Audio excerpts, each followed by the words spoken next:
Good morning, folks. Welcome another week and another edition of the Morning Glory Sessions.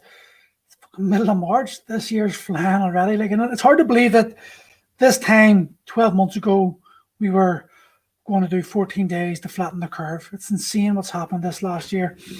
And it actually leads perfectly into the topic I'm going to talk about today. You'll see why in a second. So I spent about half an hour, maybe a bit longer, one of my online clients yesterday, just chatting to him about the importance of his routine. He's basically struggling with the training. He's struggling to get into the zone and to get into the way of things. And I asked him what his routine was, and he said, I don't have one. And I found that very strange because we all have a routine. We're just not probably aware of it.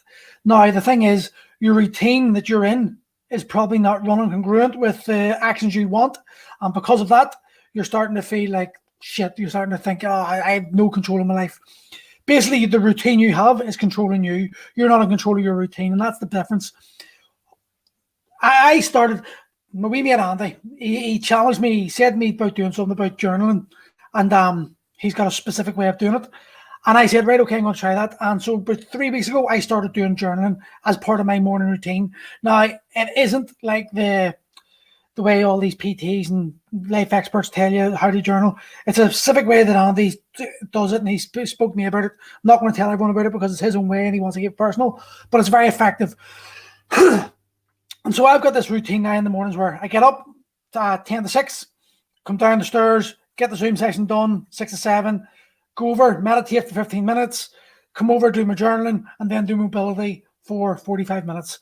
That's now my morning routine. Then I drop Gail to work, come here, I do this, going to get off this, going to go outside, hit the bag for a while, come back in. Michael's got the Rona, so I'm going to be doing the 11 o'clock Zoom session. And all these things that I'm going to be doing, there's 9 things that I'm adding into my routine today because of like shit's thrown away. Michael's got sick, he can't do his class. But because I've got this routine built up over the last, say, about 8-10 weeks, I'm now able to fit in a lot more stuff into my day because I've sort of become self-disciplined. It's become a habit now that I do these actions, bump, bump, bump, bump, bump, bump, bump. The problem with my client, and probably a lot of you, is your routine that you're doing every day, it's all over the place. You're sort of reactive to life instead of proactive. So you're reacting to whatever life throws at you. Shit, the kids running about the place. You're going nuts because the kids aren't dressed in time and haven't got up and haven't done this, and you're late this, and all this like cloud of fucking mud just all over your head. You don't know what's going on because you haven't got a routine that suits your needs. And the minute you start realizing that a routine is crucial to continue, like forward momentum, especially today, because a lot of people, where they're on furlough or their businesses are closed and they've got out of the way of things. I used to be the guy where I'd get up at 5:30, get down to the gym for about 5 to 6, have the gym open, get in, get the work done, have my 8 o'clock break and do something there, and then work till 11 o'clock. Now it's all over the place. Now I have no idea what I'm doing.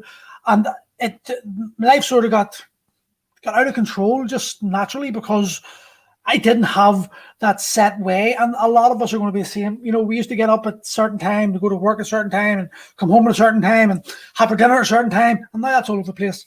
So it's crucial that if you want to have some sort of success in your life, you want to have some sort of control in your life, that you figure a way of getting into like a ritual, a routine.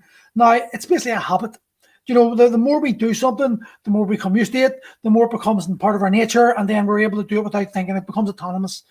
But in the beginning, it takes time. I'm always on about this and banging on about it all the time because it's crucial. It's going to take time and it's going to take effort. And that's why when I say about taking routines and doing habits, it's important you layer them top of each other, like building a wall. You know, you don't just build walls, I guess. You lay the foundation of the wall down, then you build one row of bricks, another layer of bricks, another layer of bricks. And building a row of bricks takes time, but you can't build the second row of bricks until you've got the first row built, and it continues like that. It's the same with you. When I tell my clients to start doing things, it's about taking control back of your life. When you're on furlough or your business closed, you don't really have any reason to get out of bed unless you got kids. Maybe they're going back to school, but you don't really have much drive to get out of bed. There's nothing really pushing you. So you've got to find something to do for you. It's the perfect opportunity for you to start building habits that are going to help you push on in life. And actually, when furlough ends and you're back to work, or maybe you're not going to be back to work, unfortunately, but you're going to have that sort of routine to keep you sane. Now, one of the crucial things I do, set your alarm for a time you don't have to get up at, and get up anyway. Because it's that self-discipline of doing something that you don't have to, but you do it anyway, is going to make a big, big difference to you, because you're taking control. And people don't realize the importance of these small, small steps. I keep on telling people about this, and they just, those who embrace it eventually see the benefits of it, but a lot of people just let it go over their head, and then they stay where they're at, unhappy, miserable, and procrastinating and complaining about the way life's so unfair, not realizing that they've got it within their power to change. It's not that hard to change. It's just a bit of a challenge in the beginning. So your first row of bricks for the wall. Get up. If you're used to getting up at 7 o'clock, get up at 6. It's that simple. Just do that every day. Just do that for a week. Just do that every day. If that's all you can do, that's all you need to do that. Get up, go downstairs, make a cup of coffee, and just read the paper or do something. It's just a case of getting yourself out of bed and getting used to that. The following week, or maybe a bit earlier if you feel it, do 15 minutes meditation. Now, I know a lot of people are about the meditation and it's all like in vogue and all this stuff. I've dipped in and out of it for years and years and years. A lot of my friends are big into it. And I have to be honest, when I meditate, I do feel better. It takes a wee while, but like when you train, we know the thing about meditation is when we train the body, we get a feeling. You feel amazing. You're tired. The endorphins are released. And you see the changes, visible changes, and so do other people see the visible changes. And because they see the visible changes, they comment on it. And when they comment on it, it makes you feel better about yourself or walk with ego. And that ego is risen and we feel great.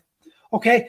That is why physical training is a lot easier than mental training. Because mental training, the only person who benefits is you. Well, actually, that's a lie, because your changing mindset is going to affect your family and the people close to you in a more positive way.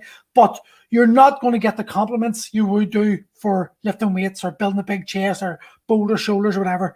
So when you do meditation, it's an intrinsic thing. It's internal. It's the only person that's really getting the true benefit from it is you, and you're not going to get that much praise.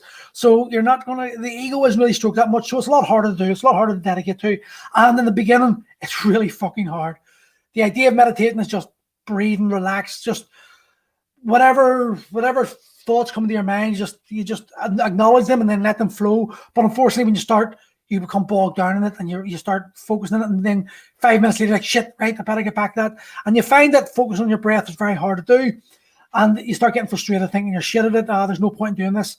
But if you stick at it, and just 15 minutes a day, that's all you need to start off with, 15 minutes a day, you will start realizing that you're able to expand that level of concentration on the breath a lot longer. And you're focusing on just one thing. And then your mind's not going fucking crazy. Like my mind, if you went into my head, you'd be terrified because of the way things go on in my head. People who know me know what I'm talking about.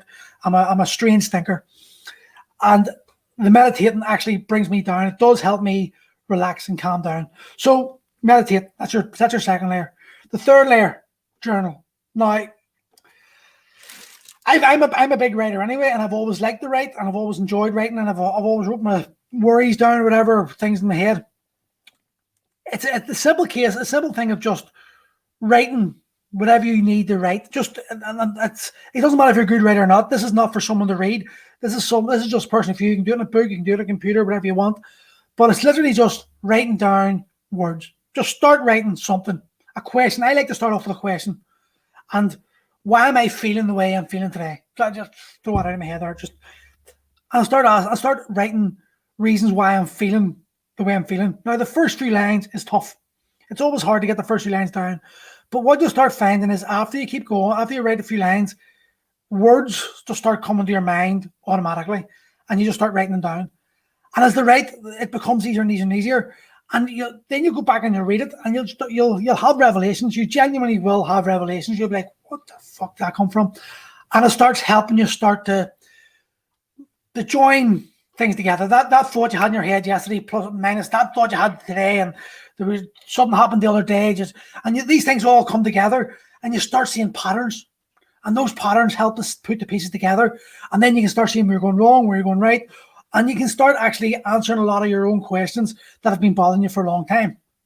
And then lastly, what I would say is the mobility and exercise.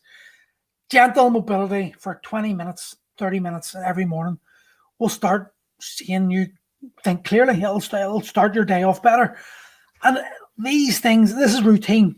Now, your routine now is probably get up, sit on the sofa for ages, scroll through your Facebook, scroll through TV, flick through your channels, make a cup of coffee, sit back down, more scrolling, get caught up in the Instagram and the WhatsApp and the Facebook algorithms. You're just reading shite and then you get up and the kids aren't ready and you're like, shit, right, get ready, and you're all this panicky, and then because you're panicking, because you're frustrated, because you're late or whatever, you're in a bad mood. And that mood you get up in is going to set the tone for the rest of the day, and that is what people need to understand.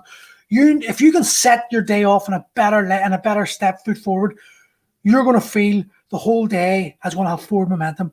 And that's what we're looking for. We're looking for that forward momentum to make you achieve more than you did the day before.